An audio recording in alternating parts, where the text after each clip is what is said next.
পঙ্কজানুলম্বিত ভুজৌ কনকাবদাতৌ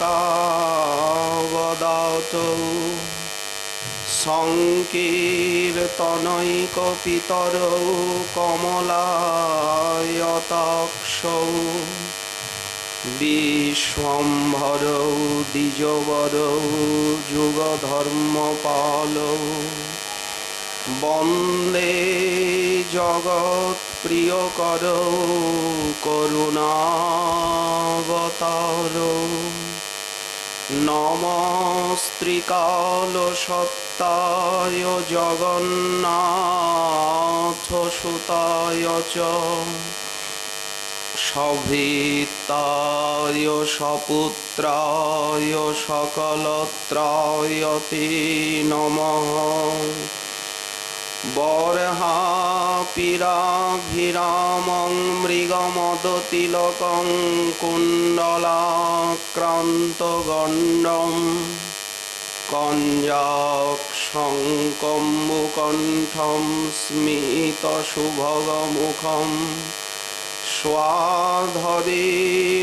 স্বাধরেণস্তবেণুম শ্যামং শান্তং ত্রিভঙ্গং রবিকরবসনম ভূষিতং বৈজয়ন্তা বন্দে বৃন্দাবনস্থং যুবতীশতবৃতং ব্রহ্ম গোপালবেশম তপ্ত কাঞ্চন গৌরাঙ্গী রাধে বৃন্দাবনেশ্বরী বৃষভানুসুতে দেবী ত্বাং নমামি হরিপ্রিয়ে মূকং করোতি বাচালং পঙ্গুং লঙ্ঘয়তে গিরিম যৎকৃপাতমহং বন্দে পরমানন্দমাধবম বাঞ্ছাকল্পতরুভ্যশ্চ কৃপাসিন্ধুভ্যৈব চ পতিতানাং পাবনেভ্যো বৈষ্ণবেভ্যো নমো নমঃ হরি ভক্তি পরাজে চ হরিনাম পরায়ণা দুর্বৃত্তা বা সুবৃত্তা বা তেষাং নিত্যং নমো নমঃ নমো ধর্মায় মহতে নমো কৃষ্ণায় বিধসে ব্রাহ্মণেভ্যো নমস্কৃত্য ধর্মাन् বক্ষ্যে সনাতনাन् নারায়ণং নমস্কৃত্য নরং চৈব নরোত্তমং দেবীং সরস্বতীং ব্যাসং ততো জয়মুদীরয়েৎ জয় রূপ সনাতন ভট্ট রঘুনাথ শ্রীজীব গোপাল ভট্ট দাস রঘুনাথ এই ছয় গোসাইয়ের করি চরণ বন্দন যাহা হইতে বিঘ্ন নাশ অভীষ্ট পূরণ দুর্গমে পথিমেন্ধস্য স্খলৎপাদগতির্মুহ সকৃপা জ্যেষ্ঠিদানেন সন্ত সন্ত্যবলম্বনম।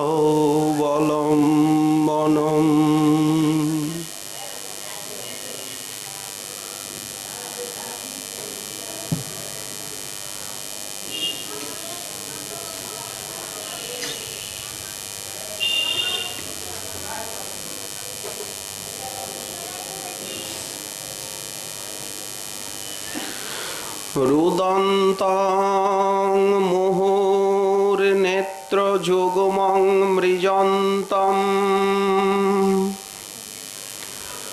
करां भोज जुग्मेन शातङ्कनेत्रं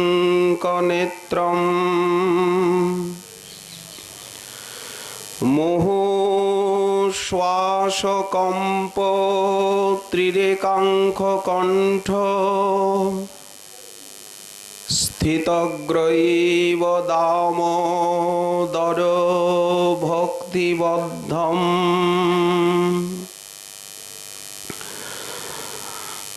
পদ্মপুরাণ অভ্যন্তরে মহামুনি সত্যব্রত তিনি এই দামোদরাষ্টকে শ্রী শ্রী দামোদরের স্তুতি করছেন। তার সেই ভক্ত বাৎসল্য এবং ভক্ত পরাধীনতার যে অপূর্ব লীলা, সেইটি এই শ্লোকে ব্যক্ত হয়েছে। শ্রীমদ্ ভাগবতে দশম স্কন্ধের নবম অধ্যায়ে শ্রী শুকদেবের ভারতীতে প্রকাশিত হয়েছে এই মধুরাতিমধুর লীলা। প্রফুল্ল কমল নয়ন যুগল সেই পঙ্কজ নেত্র পঙ্কজাঙ্ঘ্রি পুণ্ডরীকাক্ষ গোবিন্দের কমল দলায়ত নয়ন, প্রফুল্ল কমল নয়ন যুগল, তাতে ক্রন্দনে বহিছে ধারা। রুদন্তম আনন্দ ব্রহ্ম আজ কাঁদেন কেন? পরতত্ত্বের পরাবস্থার রোদন কেন? মানুষ অভাবে পড়ে কাঁদে, দুঃখ শোকে বিয়োগে অপমানে মানুষ ঘটি ঘটি কাঁদে। কিন্তু ভগবানের এই অশ্রু কিসের জন্য? মায়ের বাৎসল্য প্রেম ও মধু আস্বাদনের লালসাই এই ক্রন্দন। মায়ের প্রেম আজ তাকে অভাবী বানিয়েছে, আজ তাকে বানিয়েছে ভীত, চিরকুটস্থকে চঞ্চল। মা যাতে আমাকে ক্ষমা করে দেন এই জন্যই ক্রন্দন। ভীতি বিজড়িত নয়ন, তত্ত্বময়ী এই লীলা। প্রফুল্ল কমল নয়ন যুগল, ক্রন্দনে বহিছে ধারা। থাকিয়া থাকিয়া করকঞ্জ দিয়া, অন্যদিন মা একটু চোখে জল দেখলেই ব্যাকুল হয়ে যান। নিজ বসনে মুছিয়ে মুখখানি বারবার চুম্বন করে গোপালকে বুকে ধরেন। কিন্তু আজ না মোছাচ্ছেন, না আদরই করছেন, না কোলেই নিচ্ছেন। এই জন্যই গোপালের মন আজ ভয়ে আন্দোলিত। মা না জানি কি শাসন করবেন। হাতে আছে সেই সোনার লাঠি, সেটিকে নাচাচ্ছেন। ক্রন্দনে বহিছে ধারা। থাকিয়া থাকিয়া করকঞ্জ দিয়া মুছিতেছে ননি চোরা। মায়ের তরাসে চাহে দিশে দিশে, কে আমাকে সহায়তা করবে? আমার পক্ষে কে কথা বলবে? আজ বড় মাকেও দেখতে পাচ্ছি না, দাদা বলাইও নেই। দাসীরা আমায় ভালোবাসে, তাদেরও আজ সারা শব্দ নেই। আমার পক্ষে একটা লোক নেই যে আমার হয়ে কথা বলে, মাকে অনুরোধ করে। তাই চারিদিকে দৃষ্টিপাত। কেউ যদি এই সময় এসে আর আমার পক্ষ নেয়, মায়ের মনটাকে যদি গলিয়ে দেয়। মায়ের তরাসে চাহে দিশে দিশে, ঘন ঘন শ্বাস বহে। ত্রিরেখা অঙ্কিত কণ্ঠে অবস্থিত, শাখের মতো কণ্ঠ, কম্বু কণ্ঠ, তাতে মণিমুক্তার মালা দুলছে। সেই নিঃশ্বাস প্রশ্বাসের আঘাতে, ক্রন্দনে কি অপূর্ব লীলা মাধুরী। মা, আমি কখনো এমন অন্যায় কার্য আর জীবনে করব না। বারবার এ কথা বলে। মা বললেন, ওরে অবোধ, ওরে চঞ্চল বালক, ভৎসনে বা তারণে যদি তোর এতই ভয়, তাহলে তুই কোন সাহসে দধিভাণ্ড ভঙ্গ করলি বল? এক হাত ধরে রেখেছেন আর এক হাতে লাঠি না যাচ্ছে। নন্দনন্দন বললেন, মা, আমি আর কখনো এ কাজ করব না। আমি তোমার সব কথার উত্তর দেব। তুমি তোমার হাতের লাঠিটা মা একবার ফেলে দাও। লাঠিটা দেখে আমার বড় ভয় লাগছে। এ কেমন লীলা! মা কৈফিয়ত চাইছেন। কে কৈফিয়ত দেবেন? অনন্ত কোটি ব্রহ্মাণ্ডকে যিনি নিমিষে ভেঙে ফেলেন মহাবিষ্ণু রূপে, কে তার কাছে কৈফিয়ত চাইবে? তিনি আজ মাটির হাড়ি ভাঙার অপরাধে তাকে কৈফিয়ত দিতেই হবে। দেব মা উত্তর। তুমি লাঠিটা ফেলে না দিলে আমি কথাই বলতে পারছি না, সব গোলমাল হয়ে যাচ্ছে ভয়ের চোটে। মা বলছেন যে তুই যে বারবার বলছিস যে এমন অন্যায় কার্য আর করব না, তো তুই যখন বুঝলি এটা অন্যায়, তখন কেন করলি? তোর যে জ্ঞান নেই তা তো না, তুই যে একেবারে অজ্ঞান তা তো না। তো যখন তুই বুঝলি এটি অন্যায়, তখন কেন করলি? আগে উত্তর দে। তুই দধিভাণ্ড ভঙ্গ করেছিস,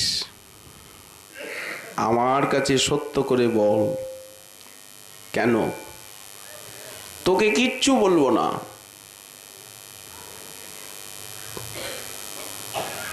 যশোদানন্দন বললেন, একটু সাহস হলো, একটু যেন উনি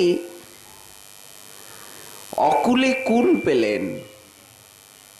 মায়ের সঙ্গে কথা বলবার। মা, তুমি যখন আমাকে তোমার ক্রোড়ের থেকে ভূমিতে নামিয়ে রেখে তারপর গোপাল একটু ঢোক গিলে নিল, চিন্তা করছে যে বাক্যটাকে সম্পূর্ণ সমাপিকা ক্রিয়া দিয়ে কিভাবে বানাবো। মা, তুমি যখন আমাকে আমাকে তারপর কোলের থেকে ভূমিতে নামিয়ে রেখে গোপাল ঢোক গিলল। তাড়াতাড়ি যখন তুমি চলে গেলে, তোমার চরণের যে আভরণ, মায়ের চরণ দেখিয়ে বলছে তোমার চরণে যে রৌপ্যের মল আভরণ, সেই আভরণের আঘাত লেগে দধিভাণ্ড গেল ভেঙে।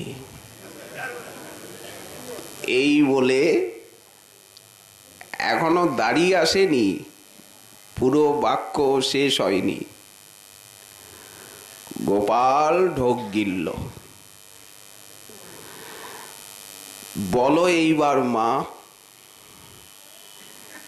এতে আমার কি অপরাধ হতে পারে? দ্বিতীয় কথা,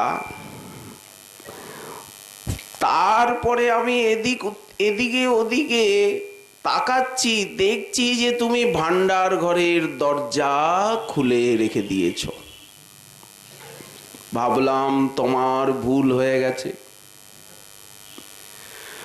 ভান্ডার ঘর খোলা, তুমি শেকল দাওনি। দেখলাম সকালবেলা কতগুলি বানর এসে ঢুকে গেছে ঘরে। তখন আমি ওদের তাড়িয়ে দেওয়ার চেষ্টা করছিলাম সেখানে বসে। এ কি আমি কোনো অন্যায় কার্য করেছি? বানর তাড়িয়ে দিচ্ছি ভান্ডার ঘরের থেকে, আমি কি কোনো অন্যায় কার্য করেছি এতে? তারপর আমি ভাবলাম কি, যে তুমি তো তোমার দোষ স্বীকার করবে না। সংসারে তো কেউ কারো দোষ স্বীকার করে না, করলে তো লেটা মিটেই যায়। তুমি সম্পূর্ণ দোষটা আমার ঘাড়ে চাপাবে। তারপরে আমি এই অনুমান করে ওখানে বসে বাদর তাড়াচ্ছি উলুখালের উপরে। ও মা, পিছন ফিরে দেখলাম তুমি একেবারে রাগে অগ্নিশর্মা হয়ে হাতে লাঠি নিয়ে আসছো। আমার অনুমান সত্য। তখন আমি অতিশয় ভীত হয়ে চোরের মতো পালিয়ে গেলাম আত্মরক্ষার জন্য। মা গো, তুমি আমাকে নির্দোষ এবং ভীত জেনেও আর আমাকে ছুটে গিয়ে ধরলে, আর এখন কত ভৎসনা করছো তুমি। তুমি বিচার করে বলো যে দোষ কার। মাকে গোপাল দোষী সাব্যস্ত করল। এই উপস্থিত বুদ্ধি, কথা বলার ভঙ্গি, বুদ্ধির দ্বারা কল্পিত অথচ যুক্তিপূর্ণ বাক্য, কোনো অসংগত কথা বলছে না। কর্তা, কর্ম, ক্রিয়া, উদ্দেশ্য, বিদেহ সব ঠিক আছে। মা ভাবছেন এতটুকু বালক, কি উপস্থিত বুদ্ধি! এই রকম কল্পনা করে কেমন কথা বলছে। মা বিস্মিত হলেন, তথাপি গম্ভীর হয়ে বললেন, ওরে বাক চাতুর্য সুনিপুণ, ওরে চোরের রাজা, তুই নরশ্রেষ্ঠ গোপরাজ মহামনা নন্দের পুত্র? তোকে কে বলবে তুই ব্রজরাজ নন্দন? তোর পিতা কত সহজ সরল উদার প্রাণ ব্যক্তি, আর তোর বুদ্ধি শুদ্ধি যা দেখছি তুই বানরের বন্ধু, বানর প্রকৃতি হয়ে উঠলি। মা তর্জনী নাচিয়ে বললেন তুই বানর প্রকৃতি, বানরের মতো তোর স্বভাব। যশোদানন্দন যে বোঝেন না তা নয়, মা কি বিশেষণগুলো তাকে দিলেন। তখন যশোদানন্দনের চিত্ত একেবারে ক্ষুব্ধ হলো, ক্ষোভে অধীর হয়ে আত্মসম্মানে আঘাত লাগলো। মা আমাকে বলছেন বানরের বন্ধু, আমি বানর প্রকৃতি। ভয়ঙ্কর আত্মসম্মানে লাগলো, ক্ষুব্ধ হলো চিত্ত। নতবদনে রোদন করতে করতে বললেন, মা যখন তুমি আমায় বানরের বন্ধু বলছো তখন আমার হাত ছেড়ে দাও। আমি বনে গিয়ে বানরদের সঙ্গেই বাস করব, আর কোনোদিন তোমার কাছে আসবো না, আর নবনীত খাবো না। আজকের থেকে আমি বনেই বাস করব। এটাও একটা উপস্থিত বুদ্ধি, অভিমান মিশ্রিত কথা। মা বড় ভীত হয়ে পড়লেন। উনি মনে মনে চিন্তা করলেন, কি জানি কিছু বিচিত্র নয়। হায়, আমি এখন কেমন করে এই বালককে রক্ষা করব? দুষ্ট বালক যদি কোথাও চলে যায়, কে খুঁজে বের করবে, খুঁজে এনে দেবে? আর আমি যদি এইভাবে বালককে সারাদিন ধরে বসে থাকি, তাহলে আমার তো গৃহকার্য কিছুই হবে না। কে করবে গৃহকাজ? আজ তো দাসীরা উপস্থিত নেই। ইন্দ্রযাগের জন্য সকলে চলে গেছে। একদিকে বালক রক্ষা, অপর দিকে গৃহকার্য, দুটো কিভাবে নির্বাহ হবে? আর ওকে যদি আমি শাসন না করি তাহলে ও প্রশ্রয় পেয়ে যাবে, এই রকম অন্যায় বারবার করবে। মা চিন্তা করছেন, কি করি? অভিমানী দুষ্ট বালক। সঙ্গে সঙ্গে মা ভাবলেন, একে বেঁধে রাখবো, যাতে কোথাও যেতে না পারে। এর দ্বারা ওর স্বভাবের পরিবর্তনও হবে, ও ভয় পাবে, বারান্তরে এই রকম কাজ করবে না। দ্বিতীয় হচ্ছে, আমারও গৃহকার্য হবে, বালক রক্ষাও হবে। আমি ওকে বেঁধে রাখবো। যিনি মায়ার রজ্জু দিয়ে অনন্ত কোটি বহির্মুখ জীবকে বেঁধে রেখেছেন, আজ মা তার স্বভাবের পরিবর্তনের নিমিত্ত স্নেহময়ী জননী তাকে বন্ধন করবার সংকল্প করলেন। ভগবানের ঐশ্বর্য জ্ঞান নিষ্ঠ যে সকল ভক্ত, তারা এই লীলার রহস্য বুঝবেন না। ঐশ্বর্য জ্ঞানী তারা তো ঐশ্বর্য সিন্ধুর তটে দাঁড়িয়ে তারই তরঙ্গ গণনায় মত্ত। শুদ্ধ প্রেমিক ভক্তের এই প্রেম ও ব্যবহার তাদের ধারণার অতীত। এই রকম বন্ধন করবার সংকল্প কোনদিন কোন ভগবত পার্ষদের, দেবকী বসুদেব আদি মাতাগণের কেউ স্বপ্নেও কি ভেবেছেন কোনদিন? যার ঐশ্বর্য সিন্ধুর বিন্দু কণিকায় অনন্ত কোটি ব্রহ্মাণ্ড ডুবে যায়, এক পাদই তো বিভূতি। এই মায়ার জগতে গোবিন্দের এক পাদ বিভূতি, সেই ঐশ্বর্য সিন্ধুর এক বিন্দু কণিকায় অনন্ত কোটি ব্রহ্মাণ্ড মগ্ন হয়ে যায়। সেই অসমর্থ পরমৈশ্বর্য নিকেতন,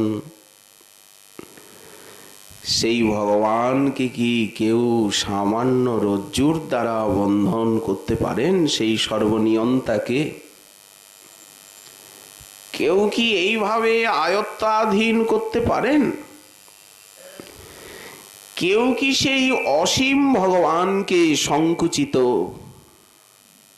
রজ্জুর দ্বারা সসীমে আনতে পারেন?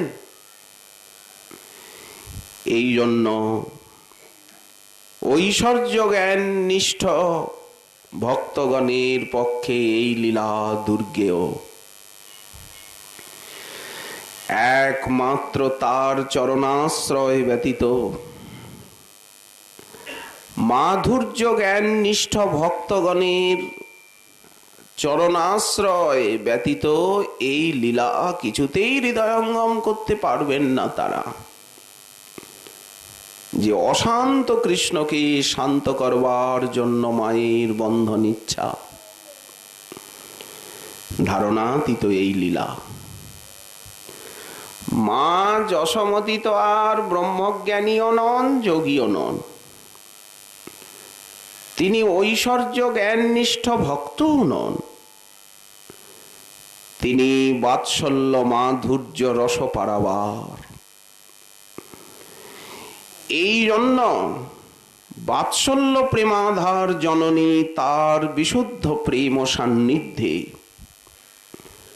নন্দনন্দনের স্বরূপ এবং ঐশ্বর্য প্রকাশ পায় না।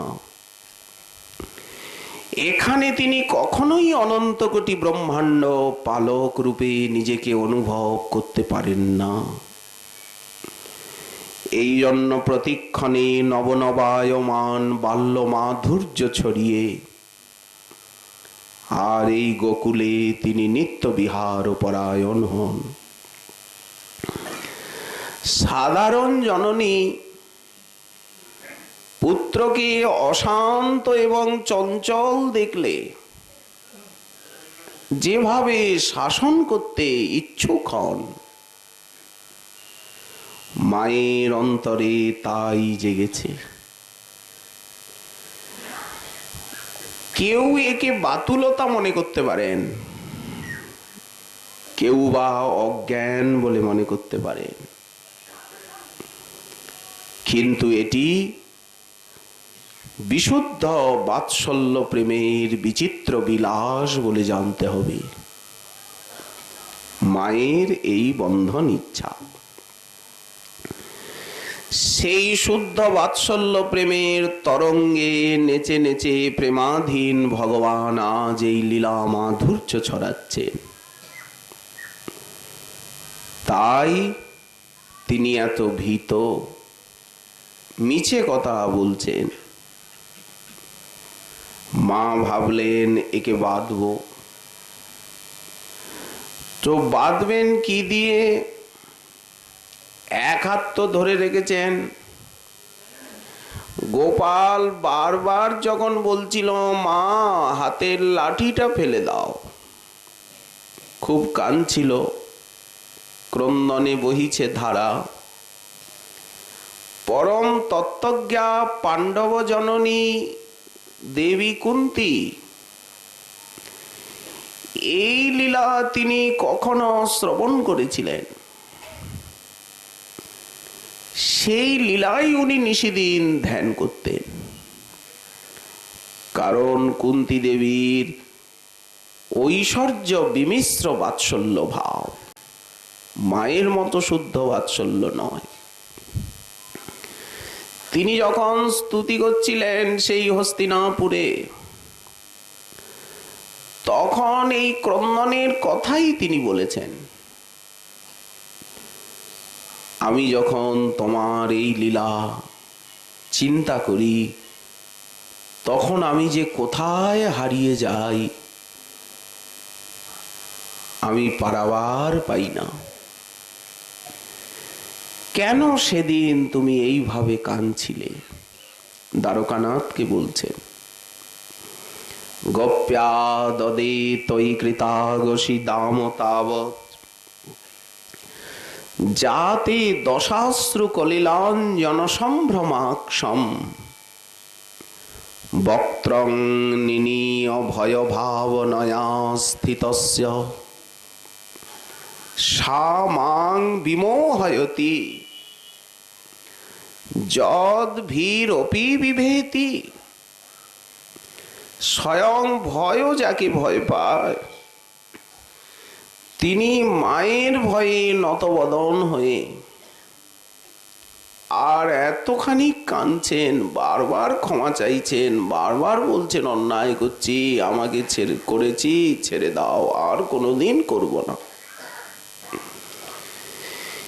এই লীলা বাৎসল্য প্রেমের যে বিচিত্র বিলাস, মায়ের সেই শুদ্ধ বাৎসল্য প্রেম সিন্ধুর তরঙ্গে তরঙ্গে গোপাল যে সন্তরণ করছে, বন্ধন ইচ্ছা আর ওনার এই ক্রন্দন, কুন্তী দেবী সেই সমাধানে আসতে পাচ্ছেন না। কেউ কেউ বলেন যে এটা যদি ভগবানের অভিনয় হয়, আসলে উনি ভয় পাননি, আসলে কাঁদেননি। বললেন না, অভিনয়টা তো সত্য হয় না, লীলা পরম সত্য। ওই জন্য গোস্বামীপাদ লিখছেন, সাভি যদি সত্যা ন ভবতি, এই ভয় যদি সত্য না হয় তাহলে তস্যাপি মোহ ন সম্ভবেত। পরম তত্ত্বজ্ঞা ভক্তিমতী কুন্তী দেবীর মোহ হতে পারে না। ওই যে উনি মোহগ্রস্ত হয়ে যাচ্ছেন। তো মা যখন বন্ধনের চেষ্টা করছেন, কি দিয়ে? অশান্ত বালককে যথাযোগ্য যদি আমি শাসন না করি, তাহলে তো দিনে দিনে সে প্রশ্রয় পেয়ে মাথায় উঠে যাবে, লোক সমাজে নিন্দিত হবে। এই হিতাকাঙ্ক্ষা মায়ের অন্তরে। ওরে চোর চঞ্চল, তোকে আজ আমি বেঁধে রেখে ঘরে চলে যাব, তোকে বেঁধে রাখবো। মা বললেন, যদি তোর শক্তি থাকে তাহলে তুই আমার এই বন্ধনের থেকে মুক্তি লাভ কর দেখি, ইচ্ছা মতো চুরি কর, আরো হাড়ি ভাঙ। মা এই বলে বাম হস্ত মুষ্টির দ্বারা দৃঢ়তর ভাবে শ্রীকৃষ্ণের দক্ষিণ হস্ত ধরে, আর মা ডান হাত দিয়ে ওনার কেশের থেকে কেশবন্ধনের যে পট্টডরিকা আছে সেই একটা পট্টডরি কেশের থেকে উনি সংগ্রহ করলেন। সেই কেশবন্ধন পট্টডরিকা দিয়ে গোপালের উদর বন্ধন করতে চাইলেন। হাতে বাঁধেননি মা, উদরে বেঁধেছেন। ওই জন্য মায়ের প্রেম দামে আবদ্ধ উদর বলেই তো নাম দামোদর। তো মা যখন উপক্রম করলেন, যখন আচ্ছা কি করে কেশের থেকে মা পট্টডরি বের করলেন? যখন ওর পেছনে ছুটে গেছেন না, তখন মায়ের খোপাটা খুলে গেছে। কেশপাশ মায়ের এমনি শিথিল হয়েছে। তো অতএব সেই কেশের থেকে কেশবন্ধনের পট্টডরিটা বার করতে মার কোনো অসুবিধা হয়নি। এখন যখন উনি পট্টডরিটাকে ঘুরিয়ে আর গ্রন্থি তো দেবেন, গিরা দেবেন তো, গিট্টু, তখন 2 আঙ্গুলি কম হয়ে গেল। মা ভাবলেন ছটফট করছে তো, চঞ্চল, ও তো দড়ি দেখে ভয় পেয়ে গেছে, আমাকে বেঁধে রাখবে, খেলতে দেবে না। ছোট ছোট সখা, ওর বন্ধু, তারা এসে যখন দেখবে যে আমাকে বেঁধে রেখেছে, তখন তারা আমাকে টিটকারি করবে, কৃষ্ণ আজ কি অপকর্ম করেছিলি, এই দশা কেন তোর? তখন আমার কত লজ্জা হবে, আজ খেলতে পারবো না, পাড়ায় ঘুরতে পারবো না। শ্রীকৃষ্ণ চাইছেন যাতে আমাকে মা বাঁধতে না পারে, আর মা চাইছেন ওকে আমি বাঁধবই, ওকে আজ শাসন করতেই হবে। ওই জন্য তো মা গম্ভীর হয়ে আর এতটা ক্রোধ দেখাচ্ছেন, চোখ রাঙাচ্ছেন, কারণ বালককে প্রশ্রয় দেওয়া তো উচিত নয়। মা আরেকটা পট্টডরি তার সঙ্গে যোজনা করলেন,